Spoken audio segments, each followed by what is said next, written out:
Hey folks, on this episode of the Bulletproof Garage, we pull an old F-350 crew cab diesel dually off a ranch in Central Texas and try to drive it 100 miles home. So sit back, relax, and enjoy the ride. Here in the Bulletproof Garage.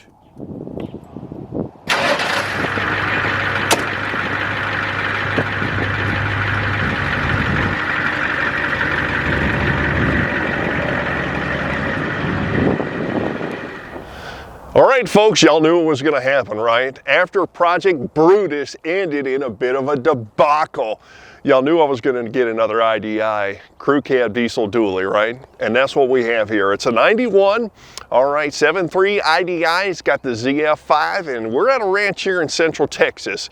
And let's go ahead and take a look at this thing and see if she'll make it home. All right, so the truck has been off the road for a while.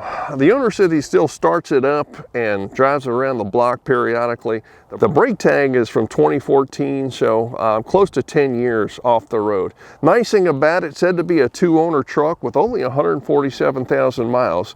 Now, obviously, after it's been sitting up for a while, any number of things can go wrong on the trip home, so cross your fingers. All right, let's take a look at the truck and see what we got to work with. You know, it's been rode hard and put up wet. You know, it's a ranch truck, right? But I tell you what, it looked really solid. So it's a XLT Lariat, so it's got some of that fancy stuff on it. I think it's got power windows and maybe power locks, and it's got the two-tone paint. I'm guessing that's the original paint.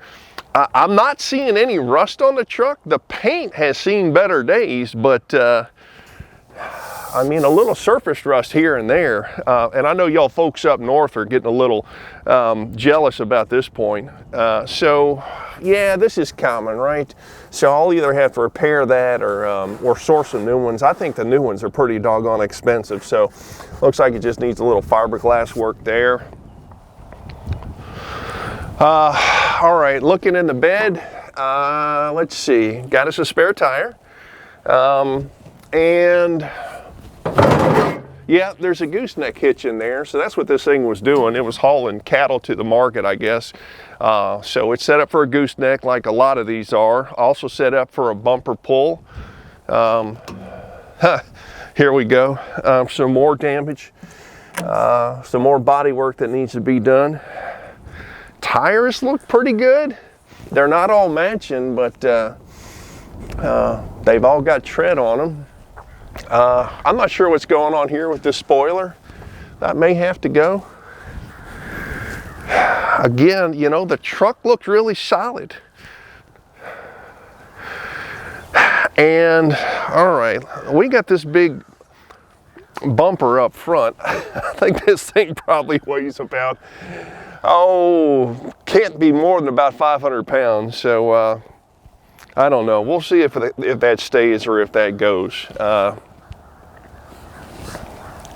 Okay, let's take a look inside and see what we got to work with here.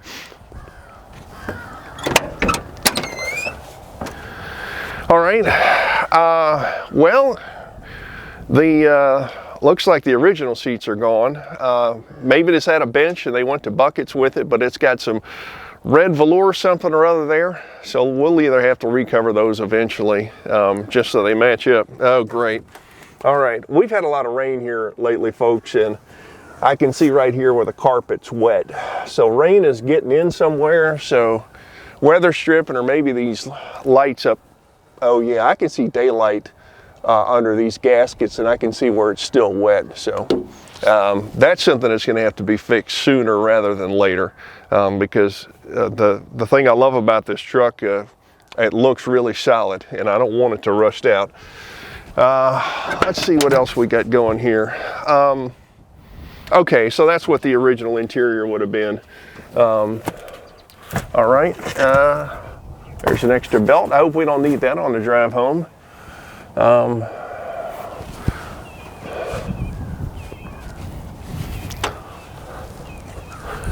All right, let's move over to the passenger side.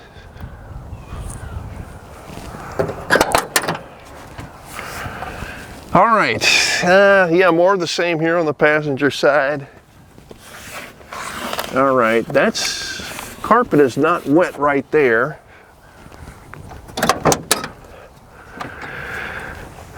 Oh yeah, same thing here. It's wet. Oh yeah, and there's some mildew under the floor mat there. So yeah, this thing has been getting some water in it. I hope the floorboards are still solid, but we'll have to figure that out. All right, let's check under the hood.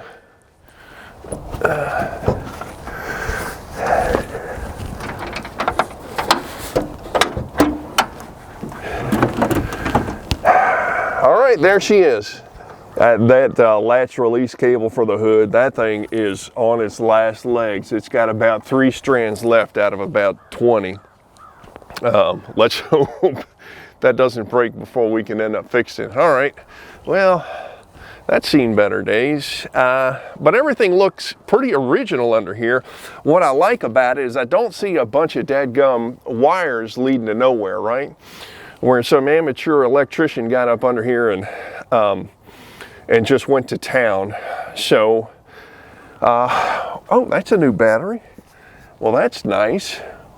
The other one looks like it's been on here for a decade or two, but at least we got one good one.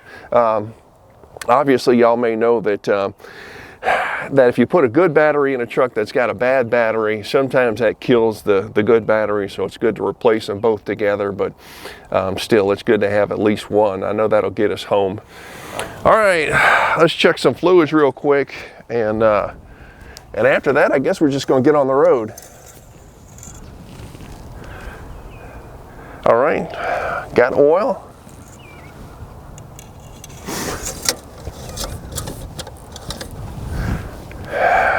And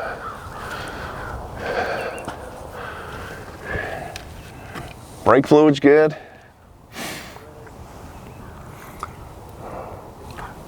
Check the power steering. There it is.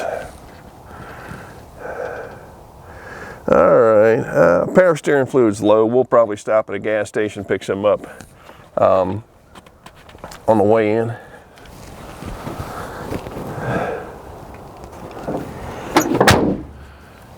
All right, time to get on the road. Wish me luck. Oh, that's better.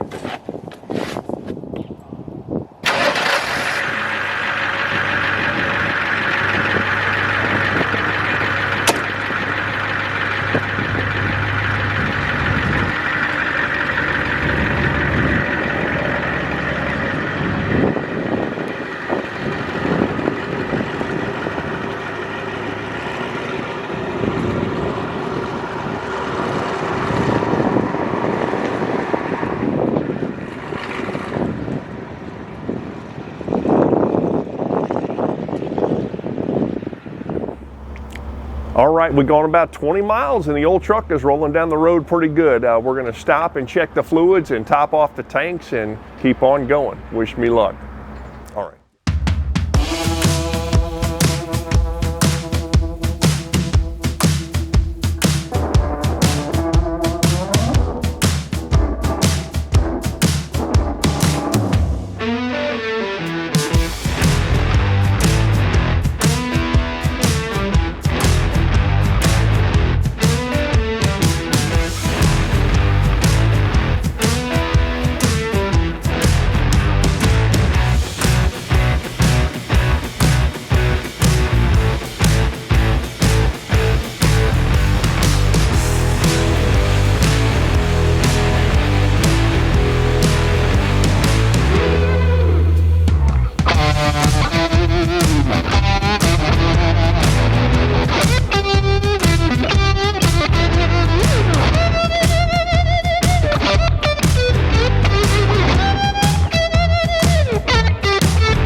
folks, we are back in hill country, all right? The old farm truck made it 100 miles back home without a hitch or a hiccup. And I think that's pretty impressive for a truck that's been off the road for about 10 years. Now, before I forget, the old farm truck actually has a name. The prior owners had named the truck Brownie. So folks, I introduce Project Brownie, all right? I think it's a good name for a 2-ton brown F350 crew cab diesel dually. Now, what's up next for Project Brownie?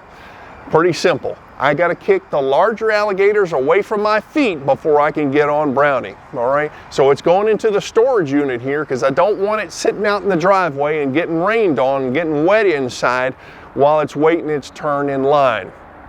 All right, we're going to get back on it soon and you're going to see it here. Now, before I sign off, I have 3 requests for y'all. Request number 1, please hit the like button.